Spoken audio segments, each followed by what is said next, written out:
Hello, I'm Danny the HEK. Thanks for pressing play. Now, doing this video on Super.One, I've interviewed a young fella who goes by the name of Sumeth Cooiman. Sumeth.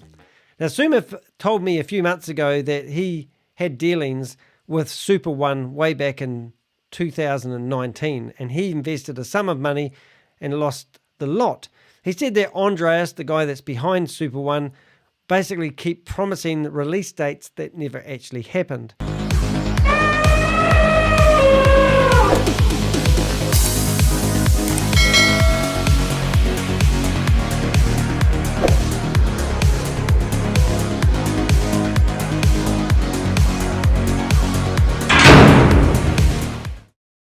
Now, I don't know if you've been following my YouTube channel and you've been following the Ponzi schemes that I bust, but I have done quite a few videos on actually Super.One. Now, I've moved a lot of them over to Odyssey, which you can find the link on the top right-hand side of my YouTube channel. And if you search for Super.One, you'll see all the videos. Now, some of them are quite interesting. Like this one here, I lost $100,000 to a Ponzi scheme, Super.One.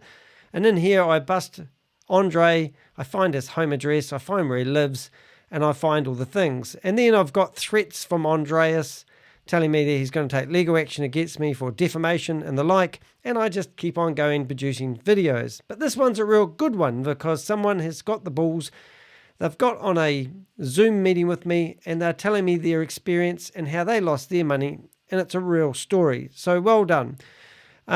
Also, if you are on my YouTube channel, please do subscribe, click the thumbs up button, and all that sort of stuff really helps get these videos out. Now, this is actually the white paper. So if you went to Andreas's website and looked at Super.One, there's a button down here that says light paper. And light paper will take you to a massive 60-page PDF that he keeps updating along the way. And if you're not familiar with the scam, basically it's a sporting app that's going to be released in Malaysia one day soon. That never happens. He's been saying that since 2013, and he's had a lot of money invested by investors, and it's never eventuated to anything.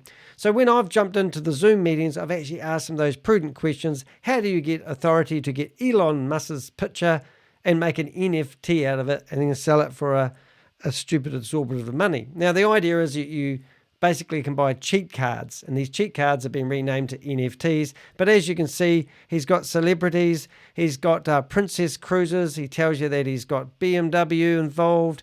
But one of the funniest one was when he actually went to a prestigious marketing company called Fantasy, and he downloaded one of their videos and remixed it to allege that they had been hired to do Super.One's marketing. And the young fellow that I'm about to interview was one of the ones that actually wrote to Fantasy and said to them, do you realize that Andreas is claiming that you're doing his marketing, and here's a video that he's put together using your video to make it even more believable. So it's just unethical all the way through. And you think about this, because when I jumped into the Zoom meeting, I actually asked them, you know, those questions is how do they get authority to use the imagery of all these famous people? And of course, they believe Andreas. But at the moment, I've got a double screen down here. I'm in their Telegram group. And in their Telegram group, a lot of things are happening at the moment, and they're updating every couple of days. Now, it's really interesting when you're like me and you follow these Ponzi schemes, you notice that when one Ponzi scheme comes out with a new thing, that everyone else seems to update their stuff that they're offering to keep up with the latest and the greatest Ponzi scheme. It's ridiculous. But yeah, I just looked through there so you can hopefully remember to put the link to their Telegram group in the notes. But I really just wanted to tell you guys that if you want to help me help you fight these Ponzi schemes, then you need to hit the thumbs up button, and you need to subscribe to my YouTube channel and hit the bell, and you'll be notified when my new videos come out.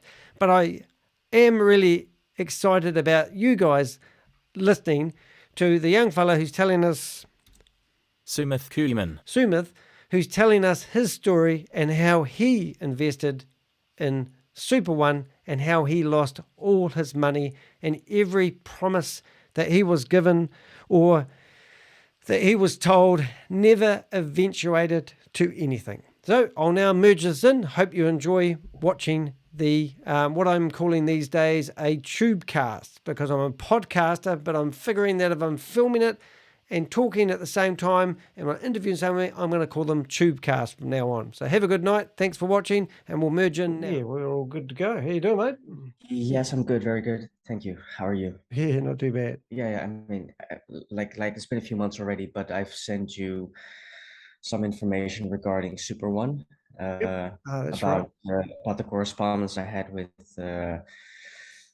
like the Andreas? correspondence I had with them. Yeah. Yeah. Yep. And when I contacted this company Fantasy, Was it you who dropped me in and told me yeah, that? Oh, right, now yeah, I remember. That was and brilliant, mate. Yeah. I mean, yeah, no, they couldn't believe it. The fact that somebody had made a promotional video claiming that they were doing the work for a Ponzi scheme, so to speak. yes. Yeah, that's right. Are you okay with me recording this? Yes, totally fine with that. Okay, cool. I like to ask because some people think I trick people into it sometimes. So no, that's awesome, man. Okay. Yeah, no, Yep. just because sorry, I'm a little bit nervous. No, you're right. But Why don't, like why don't you why don't you give me a little bit of a background of yourself? Like, whereabouts are you from, mate? so I'm from Thailand, Yep. but most of my life I kind of I was raised in Holland, Yep. and uh and about like maybe 9 years ago I moved back to Thailand now, so I'm currently now in Thailand. Okay. And we did the talk last night. Yeah. What part were you in? Because I've been to Koh Samui and I've been to Phuket. I've been to northern Thailand, rid the elephants and done the bamboo rides as a real Okay, tourist. so you were in Chiang Mai if it was northern Thailand, That's like right. Yep. Chiang Mai, yeah. Yep. So I'm based in Hua Hin, which is central Thailand. Right. So which is about 200 kilometers away from Bangkok. All right. So if you So I go went down to Vietnam. Would I have gone that yeah. way, through that way on the way to Vietnam? Sorry, Cambodia, not Vietnam. Okay, okay, Cambodia. Yeah, Opposite way. No, I mean it's more down the coastline of Thailand, sort of Right. that very narrow stretch. If you go down from Bangkok, Yep. well, I'm very like my like the resort town where I live. It's sort of like not too far away from Burma. Yep. Or yeah.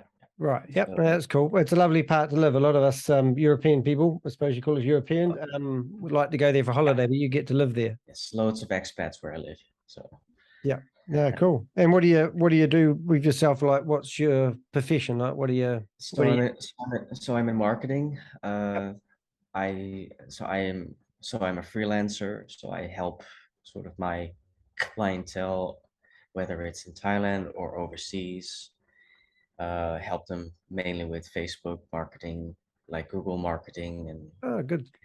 so any kind of when it comes to the performance aspect. So like think of lead generation and Yeah. No, like, I'm into that. I've got I do drop shipping for a oh, living. nice. You know, so I don't use Facebook marketing, but I do use Google Merchant quite a lot, and I use Shopify for my shopping platforms. So I run about 5 websites selling different products, and been doing that for maybe 3 or 4 years. But it's because one of my businesses fell over with COVID, my main business. Hence why I'm now YouTubing and doing a lot of podcasting and trying to become an online junkie. But yeah, but the online world, I've been doing that for about 25 years, so I can certainly appreciate it's a bit of a hustle to promote and market, and you get privy to a lot of like these Ponzi schemes. You can see why people like the concept of passive incomes and why people get involved in them, because the concept's fantastic, but the reality is hard to make real. And also my last name's Dutch. So de Hek. Yeah, they need Yeah. yeah. Only my stepfather was Dutch. So that was That's where I why. got the name from. Yeah. My last name is Dutch as well. It is Cooiman. It's Gorman. very, yeah, it's a very old Dutch name. But Yep. yeah, when I saw your last name, the heck, I thought maybe, yeah, maybe like, because I know New Zealand has, or like Australia, New Zealand, they have there were Dutch settlers, I do believe, like Yeah. a couple No, hundred it's years back. yeah, no, it's all a bit funny enough because I'm not very good at spelling, and because I'm no good at spelling, people often think that I'm not a New Zealander. It's just that I'm, Oh, and that's quite funny with the last name. They sort of think he can't speak proper English. Like I can, I just can't spell the damn thing. So it's a yeah, bit of yeah. yeah. So how long? So you got involved with Super.One? Who introduced you Yes. to it? Well, actually, it was actually a guy here in Hua Hin in Thailand. Was a Norwegian fellow. Right. Now he doesn't know I'm doing this interview with you, so just out of respect for him, I won't Yep. say his name yet because I don't want to get in trouble with this guy. Yep. But yeah, I think I've already got a copy of his passport. Just kidding, but I probably have. yeah, Because I do know yeah, one of them does live in Thailand, who's from there. So yeah. Anyway, that's fine. Yep. yeah, but yeah, he introduced me to it. I actually knew him for like a little bit Yep. because I did some work for him back in the day. This was actually all the way. This was back in 2018 that I Wow. got Yep. introduced to it. Now, of course, I didn't think too much of it at the time. He came with all these like very wonderful stories about it. Mm. I said, okay, fine. Um, let's just give it I sort of thought, let's just give it a go. And for some reason, he convinced me to put in about 500 US dollars kind Yep. of into this. As time passed, he sort of convinced me like, oh yeah, the game is coming out in 2019. I was like, all right, fine. Mm. It sounds like a really good concept when you think about it, but Mm.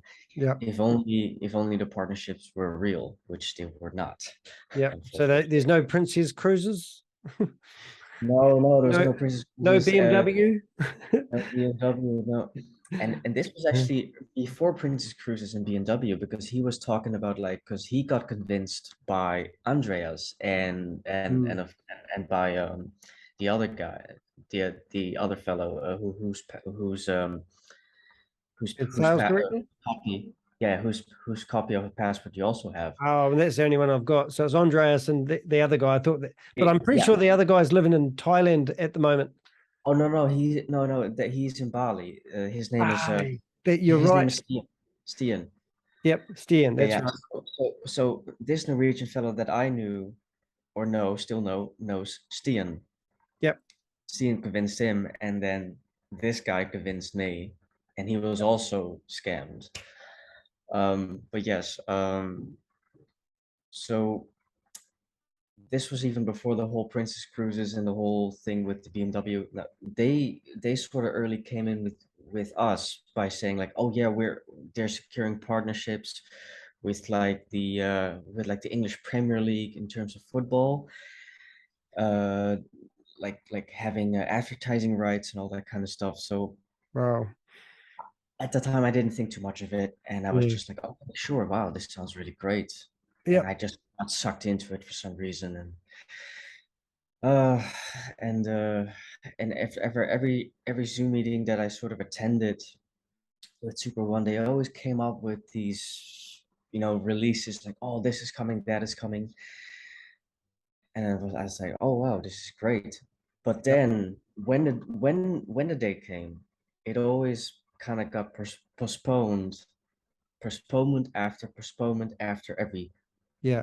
BS update. Yep. Uh, it it it every time got postponed, and every time Andreas during his Zooms and with his cronies, as I call them, Yep. who hosted That's these good Zooms words, as mate. well. You've got all the right lingo. You should do a YouTube Yeah, channel, start busting these bastards. Yep. maybe I should. I got a lot of free time on my hands as well.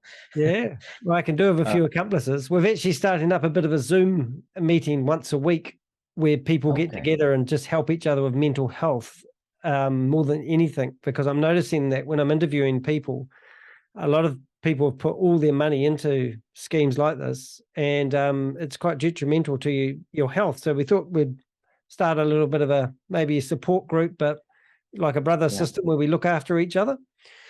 But yeah, sounds pretty good.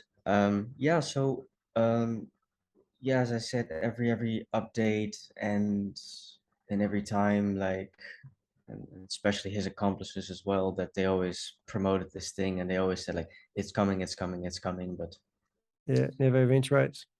it never really came. And then of course during the whole NFT hype, I remember they started selling these NFT cards, which didn't make any sense to me really, because Yeah. the concept in the very beginning back in 2018 was a very different one Mm. compared to this supposed gaming app. Yeah. Because when I Now, saw the NFTs, I actually got on a Zoom meeting with them. You may have watched that one. And I yeah, said, well, where do you get the pictures from? And how do you get authority yeah, to? And they said, oh, we get all the images from Yeti Images. And I said, so you just put a different wash over these images and claim it as a valuable NFT, but you haven't even taken the original photo, nor exactly. has the Yeah, athlete known that it's their photo out there been sold as an NFT, but surely royalties and blah, blah, blahs. And yeah. And then they said, oh, no, that's, yeah, they didn't like that question. They sort of sideswiped that one. And then I can't remember what I said, but I come up with another scenario. And I said, well, what about the brands? You're using other people's brands and exactly. selling them as NFTs. You know, you're claiming that BMW and Princess Cruises, for example, were associated. And yeah, then they cut me off, I think. So, yeah, Yes. yeah, Yes, that was the first video I saw of you actually, like when you busted them, when you said that this was that you recorded that Zoom, yeah, and then I sort of saw them like you couldn't really see it on their faces, but they were kind of panicking, and then they kicked you out, I believe. yeah. They tried Yeah, to bully me. They tried their tactics, and they're actually, a lot of these people running these Ponzi schemes are bullies. And as soon yeah, as you challenge them, you see all their heckles come up and they just jump on you. And they yeah, are very good at it. I'm getting better at it, but yeah, that is quite intimidating. And I've seen them before just badger somebody until they shut up and leave. And then a few minutes later, you'll see them kicked out of the Zoom meeting. And that's all part of their professional scammers. exactly, exactly. Yeah. Yeah, no, it's so so coming to the point of the whole fantasy partnership that they claimed. Yep. So I thought to myself when this video released, I said, okay, fine. And then I went to the fantasy website, and the video that they edited, right, was sort of like, yeah, like that it wasn't made by fantasy. When I went onto the Fantasy's website, the first thing I saw was exactly the same footage that they used for the promotional video. Now, I thought to myself, this doesn't make any sense. Me being in marketing and stuff as well, and I do a lot of video content for Yep. my clients.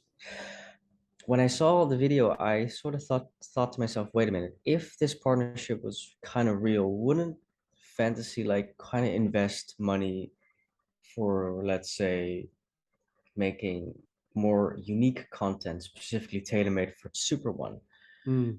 which they didn't kind of, which was kind of Yeah. weird. Plus, it's not exactly the same footage, so this doesn't for a It took me multi-million 2 or dollar 3 hours contract. to find that video. And then I realized Okay, that not only changed out the background music, that obviously redubbed the whole lot, yes, which was just incredible. So, that's why I had both of them playing side by side. And also, okay, it's worse than that because I noticed that they'd also chopped up the original video that Fantasy owned. They'd used bits of it in other stuff that they'd done. So it was like their own copyright had been plagiarized to the max and then claimed as their own. It was exactly. disgusting. Yes, Technically, the worst thievery. And then you can still go to Andreas' Vimeo account today yeah, and the video hasn't been removed and it's public. exactly. Yeah, and because I did mention this to Fantasy. So when I contacted this guy, Mr. Peter Schmidt from Fantasy, he was a product designer. I Yep. found him on LinkedIn, and I just decided to contact him, and I gave him all the information, which I also gave you. Yep. Um, so when he responded back to me, I was like, wow, this is great. So I just decided to start a little bit of a um, like how do you say? Library. Yeah, like I sort of contacted everybody who I know in Super.One and also the Mm. scammers, of course, and I just send this email around to everybody. Yeah. Eventually, I think they panicked a bit because Andreas tried to call me. Yeah. Right. It would be How a he got my threat. number was, yeah. Yeah. So So his he tried. last threat, have you seen the last threat that he sent to me? Yes, something Yeah. about like he was going to sue you, right? And he Yeah. has connections with some high-end lawyer in New Zealand or Yeah. something. So Yeah, I pulled his bluff and I said, oh, yeah, ironically, I'm playing squash with yeah, that lawyer tomorrow morning. yeah, I said, so we'll be able to talk about it. I wasn't playing squash with anyone, but it's yeah, I just yeah. I mean, you can see when he said that, I thought, wow, you're quite clever. Well, he thinks he's clever because he obviously searched the internet, found a lawyer company that looked prestigious, got something yep, local, and then yep. obviously threatened me with something local. I see. So we're in contact and we chat to those other websites. Like I've got probably 5, maybe 7 or 8 people out there at the moment who are doing similar stuff to me, and we chat together. I'm part of a few Telegram groups and we share information. Oh, So going from what Andreas said to me, other companies have also been threatened with legal action, but they just all are threats because they'd have to put so much out there to get a lawyer to represent them in the first place. So that's sort of a saving grace, and so. But I think one guy rang me up who'd lost $100,000, wow. Yep, and he had invested in Andreas way back at the beginning, he reckoned. Then I did find, I think I put it in the video, that you can find the people that have bought the tokens, and I yeah, found 4 or 5 other people that had also bought. I think there was 4 other people that had purchased over, $100,000 worth of tokens, and then there was a whole lot of other transactions for $10,000 worth of tokens. But the yeah, majority share of the tokens were held by Super.One. yes. So I'm assuming, I'm not really that clever when it Mhm. comes to crypto, but I'm assuming that when it gets the token, he's trying to pump the token up to a certain price. Then he'll Yes. dump all his tokens onto the market at a Yep, cheaper price than the people that think they're worth something. And then exactly. that's obviously when he's going to make his money. If he hasn't Exactly. already done that, he might have already done that with other, because I had another company out there that they started off with. I forgot the name of it. Mojo. Yep, Yeah. Mojo. And that was something similar, I'm assuming, that they did. Yeah, Mojo, from what I understood from my research, it was just a rebrand. So the name Super.One was just a rebrand of the old Ponzi scheme Mojo. Yeah. Um, it's disgusting what they're doing, and and Mm. and I definitely got sucked into it, and I How much should have did you actually. invest? It wasn't that much, but it was $500. Oh, is that all? That's cool. Well, good on But you, mate. still, It's the yeah, best. but That's the still, best investment for your life, mate. yeah, Because that's the best learning lesson is when you get bitten. And if you don't get bitten by an alligator and you just yeah. get nipped by a little wee dog, it's not so bad. you know? Because Yeah. I'm very much myself into the crypto space as well. I Yep. do it on the side, like I invest in Bitcoin and all that other stuff. Yep. And yeah, yeah. But And yeah, you're that's the right. thing is you don't need these other people to, you can do your research on a coin. I mean, Yes, I had a mate that said to his parents that convinced them to spend 375,000 US dollars worth of their money, and he played around on the crypto market. yes. He built that up to $5 million over 2 or 3 years of crypto trading, and then he took all the money out. And then when crypto was going off, he decided to put it all back in again, and he lost 3 million. And Ah, people going, oh, he's still got 2 million. And I go, well, 2 million. Well, these are all New Zealand figures, so yeah, he got up to I think it was 5 million New Zealand dollars. yeah. And then he got back, basically, he would have come out with 2 million New Zealand dollars, which is about 1.4 US. So theoretically, the 375 US he put in, he made 1.1. Yeah. But he wanted to do himself in, because he said he was devastated. And I said, are you feeling suicidal? And he says, yeah, that's what I'm thinking about. But now, 8 months later, he's actually probably can look back and think, I've actually done quite well, considering of all the money that's been lost in crypto. So he might be feeling a lot better and get the wind back in his sails again. But at the time, and this is why I don't like these Ponzi schemes, because they're giving people a lot of hope that they're going to be wealthy. Everyone that's promoting them at the top are showing off their wealth. And, and I don't know about Andreas, so I don't know. He seems like he's still trying to create his wealth. It doesn't look like he's that luxurious, or you might know better than me, but he's a bit of a, he's a bottom feeder in my opinion. Yep. I've talked with him personally on the phone when I sent you that correspondence via WhatsApp. Yep. When he promised to give us back the money, me and the other guy who convinced me to get into Super.One, but yeah. And then he sort of like, then eventually he started to avoid us. So I'm not even sure why he even bothered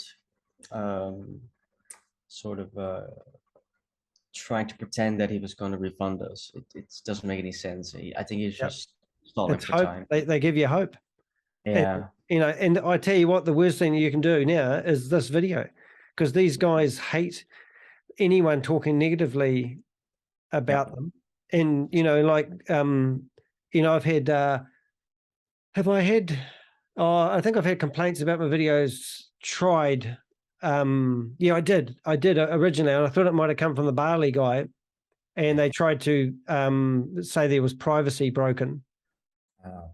And the claims didn't stand up because I was very careful, because a lot of all the information I ever get is off the internet and it's in the public arena, except for the passports, but they were expired and I blurred the numbers out. So I was okay. But oh, sorry, you lost your money, mate. And I think honestly, how old are you? Right. How old are you? I'm 31. 31. Well, you're a young puppy. You'll be fine. You'll have lots of experience. You got 20 years up. I've got 20 years up on you, and I'm still learning how to spot all these scams. And yeah. So if you were to give somebody some advice who was thinking about getting involved in Super.One, what would you tell them? Well, if they wanted to get involved in Super.One, I would tell them run for the hills, because I would really tell them, like, guys, please don't do this, because if you're going to invest into what is the crypto space, my advice to everybody out there would be invest only in the top 100 crypto that is listed on CoinMarketCap. Yeah. It's a very, very credible website. Yep. And that's got a history, eh? Yeah, and the older the crypto, the better, I would say, because it always for the long term. Yeah. So crypto and coins are different. Is that right? Like these tokens, like I noticed with Hyperverse, they've created all these tokens, but they can't get them on the exchanges. So they need to use like third-party exchanges to do. I don't even know what a pancake swap is. But right. Is it like trading? Is it like going to the local market and trading your crypto with some other person that thinks it's worth something? Well, PancakeSwap in particular, it is a decentralized exchange. What that means is it's the equivalent of a black market. Right. Of a black market, but it's not a. There are scams on PancakeSwap for sure, but the reason why people use PancakeSwap, for example, just very shortly explained, is to minimize their transactional fees. Right. Okay. Yeah, and it's decentralized, so sort of like institutions won't really find out what you're doing on the net. Right. And privacy is nowadays getting a lot more important. So I use PancakeSwap myself. If I want to exchange certain coins to certain tokens, for example, or like whatever. Because I was under the impression that people couldn't get their money out. So the alternative is to you put it up for sale, and some other mug might come along and go, I'll give you the, I'm going to buy when it gets up to 13 cents a coin. And then somebody else comes along and says, well, I'll sell when it gets up to 13 cents a coin. And then, I got to go to crypto school, mate, and figure out how this all works. It's all right. But and what are you invested in anything else now? Do you mind me asking? Like, except you just do crypto direct? I mean, well, I do a lot of, as I said before, I do a lot of cryptocurrencies. So here's the thing, I'm invested in cryptocurrencies that are very credible. Think of Bitcoin, of course, is the obvious one. Ethereum, like what's like Ether, like Ethereum. Yep. And a few other ones, that is in the top hundreds. Also a few ones that are like a little bit, for giggles, like this coin called Baby Doge coin. It's a bit of a meme coin and all that kind of stuff. But so far, always had good returns on these ones, short term or long term. But I'm holding for the long term. What about like the one I mentioned before, Shima Inu? Oh, Shiba Inu. Oh, that was a missed I made $600, mate. For me, it was a missed opportunity. Yeah, because my mate that lost all the millions, he kept on saying, you've got to get into crypto. And I said, I'm not really into it, mate. He's, you're missing out. And I rang him up one day and I said, look, I just bought myself $100 worth of Shinu. He's going, what did you buy that for? What'd you do that? That's a shit coin. And then it went up a little bit. So I bought another $100. So I think I bought $300 or $400 and then I got about $1,200 out of it. Nice. But I just did it because I thought it was a laugh. A bit of fun.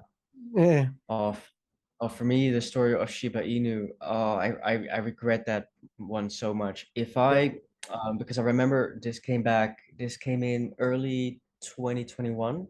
Yep. I do believe. And if I just invested like $100 into this, right? And when you go back and when it goes all the way to October of last year, for example. Yep. I would have been a millionaire by now. Yeah. We all have stories like that, mate. If I turn back time. I've forgotten what it was. I think it was over 10 or 20 cents when I got it. And I think it went up to, I don't know, was it 60 cents or something? Like the Shiba Inu, it killed a couple of zeros and, it killed like 4 zeros. So if you even invested just a little bit, you could have earned so much from it. Oh, there'll be another one. You let me know, won't you? Yeah, I will definitely, because that's what I'm doing right now. Actually, I'm looking for these like little gems, but very credible ones, of course. Now I'm doing a lot of research before I even do it. That's what I think. That's where crypto is fine, because people go to me, you don't know about the blockchain and you don't understand about crypto, and why would you put your money in the bank? And I'm going, well, I really like playing around with the I haven't got any crypto at the moment, but I had to find a place to live, so I took all my crypto out and used it for my deposit for my house. So I didn't have thousands, I had a few $100s. But in the meantime, I left it. And then I played around with the NFTs as well. I bought some Marvel comics. That was the dumbest thing I did. I think I had a comic I sold for $400 that I paid $20 for. And then I reinvested it, and everything I reinvested in went out the window. And it was like, I'm still sitting there looking at these Marvel comics that I got up at 3 o'clock in the morning to buy, thinking they're only worth $2 now. They used to be worth $7 to buy, and you could sell them for $150, But it's how you learn about the industry. And I think a lot of people even who invest in these Ponzi schemes learn how to get their money in. They learn how to exchange it. They learn how to withdraw, transfer it to another currency. They learn about the exchanges. So a lot of people, I think, can say, I did get something out of this lesson.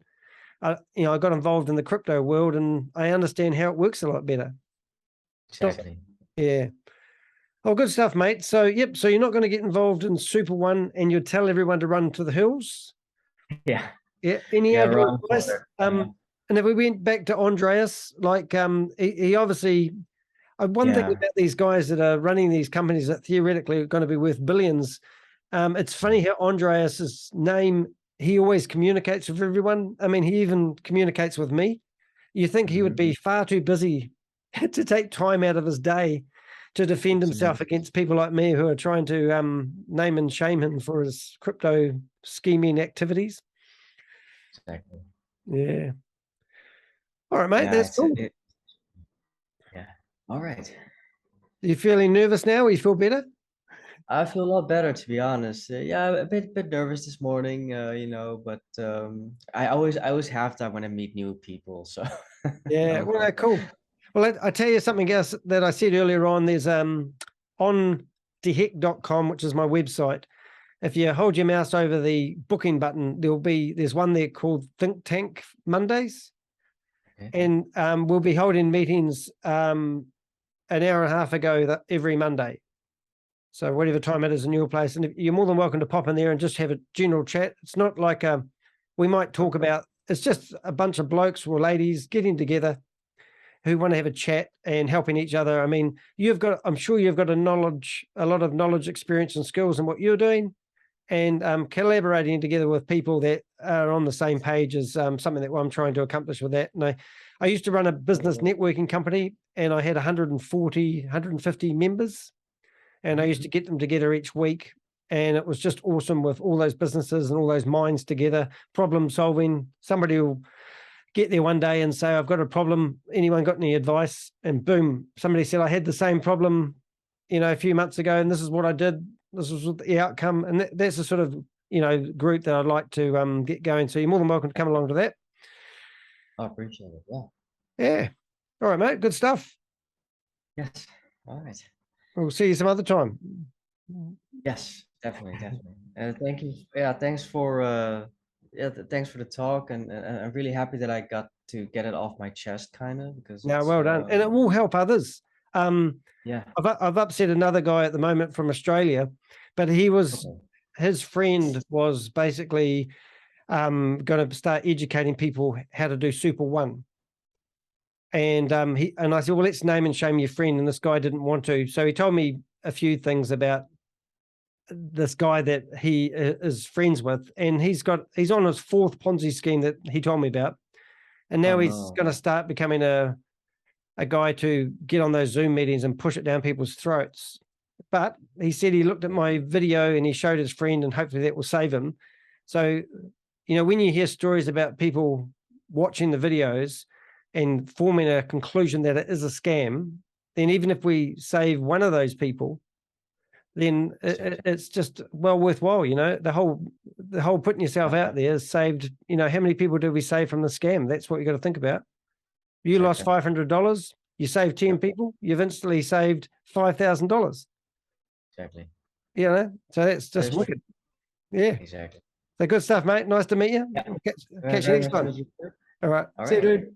See you around. All right.